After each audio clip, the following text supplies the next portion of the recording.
সংখ্যালঘু Trump card খেলছেন মোদি বাংলাদেশকে ঘিরে। কিন্তু কেন? কি অভিসন্ধি মোদির?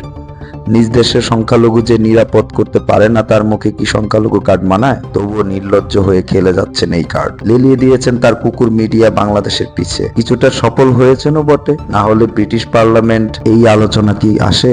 বাংলাদেশে জামাত মারছে হিন্দুদের। এবার আপনারাই বলুন, গত 5 আগস্টের পর হতে আজ অবধি জামাত কি কোনো হিন্দু নিগৃহ করেছে দেখেছেন আপনারা?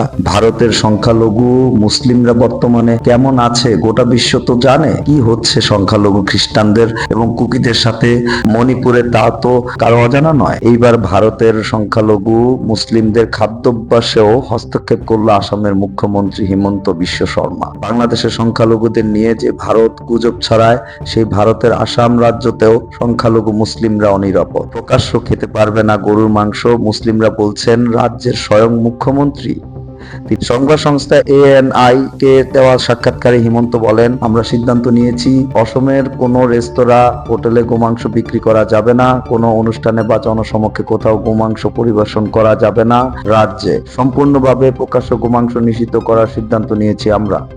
এর আগে কিন্তু এই আসাম সরকার মন্দিরের আশেপাশে বা কাছাকাছি এলাকায় গরুর মাংস নিষিদ্ধ ঘোষণা করেছিল। এবার গোটা রাজ্য করলো কোথাও গরুর মাংস খাওয়া যাবে না, অনুষ্ঠান বাড়ি হোক বা হোটেল রেস্তোরাঁ কোথাও না। এরা আবার বাংলাদেশকে সংখ্যালঘু নির্যাতনের জ্ঞান দেয়। নিজেরা তো করলেনই, আবার আরেক দলকে রীতিমতো হুঙ্কার দিয়ে গরুর মাংসকে নিষিদ্ধ করার স্বাগতম জানাতে বলেছে সেই রাজ্যের মন্ত্রী পীযূষ হাজারিকা। সংখ্যালঘুদের নিয়ে ভারতের রাজনীতি করার প্রমাণ এখানেও। এই বিতর্কের সূত্রপাত সদ্য সমাপ্ত উপনির্বাচনকে ঘিরে। সেই রাজ্যের মুসলিম রাকিবুল হোসেন সহ অসম প্রদেশ কংগ্রেস নেতৃত্ব অভিযোগ করেন, মুসলিম অধ্যুষিত সামাগুড়িতে গোমাংস বিলি করেই ভোটে জয় হয়েছে বিজেপি। সেই বিষয়কে কেন্দ্র করে এই সিদ্ধান্ত কেন?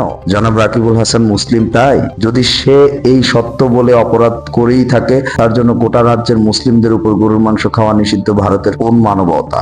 ধর্ম নিয়ে বিদ্বেষকারী দেশ ভারত আবার বাংলাদেশের ধর্মীয় উগ্রবাদ নিয়ে কথা বলে। এডিবি এর প্রতিবেদনে আরো জানা যায়, 2021 সালের আগস্ট মাসে আসাম ক্যাটল প্রিজার্ভেশন আইন পাস হয়। সেই আইন অনুযায়ী হিন্দু মন্দির, বৈষ্ণব মঠ, হিন্দু, জৈন, বৌদ্ধ, শিখ এবং গোমাংস খান না এমন মানুষের আধিক্য যেখানে বেশি, তার 5 কিলোমিটারের মধ্যে গোমাংস এবং গোমাংসজাত পণ্যের বিক্রয় ক্রয় নিষিদ্ধ করা হয়। গরু পরিবহনও নিষেধাজ্ঞা বসানো হয়েছিল সেবার। চিন্তা করা যায় কত বড় ধর্মীয় নিরাপত্তাহীন দেশ ভারত, যে দেশে আইন করে সংখ্যালঘুদের অধিকার খর্ব করা হয়, তারা আবার বাংলাদেশ নিয়ে কথা বলে। পরিশেষে বাংলাদেশে বিপুল মুসলিমদের দেশ হলেও আমরা সকল ধর্মের মানুষের দেশ বাংলাদেশ। আমাদের দেশের সবাই একত্রে বাংলাদেশী হয়ে বাস করছি। আমাদের মধ্যে কোনো সাম্প্রদায়িক দাঙ্গা লাগার সম্ভাবনা নেই, আর হবেও না। কারণ এই দেশের বেশিরভাগ মানুষ সংখ্যালঘু হিসেবে কাউকে গণ্য করতে স্বাচ্ছন্দ্য বোধ করে না। কারণ আমরা বিশ্বাস করি আমরা সবাই বাংলাদেশী। কোন উস্কানি আমাদের এই বন্ধনকে ছিন্ন করতে পারবে না। আমরা সেই সুযোগ কাউকে দেব না। আর পাশের উগ্র নিকৃষ্ট কোনো দেশের উস্কানিতে তো নাই।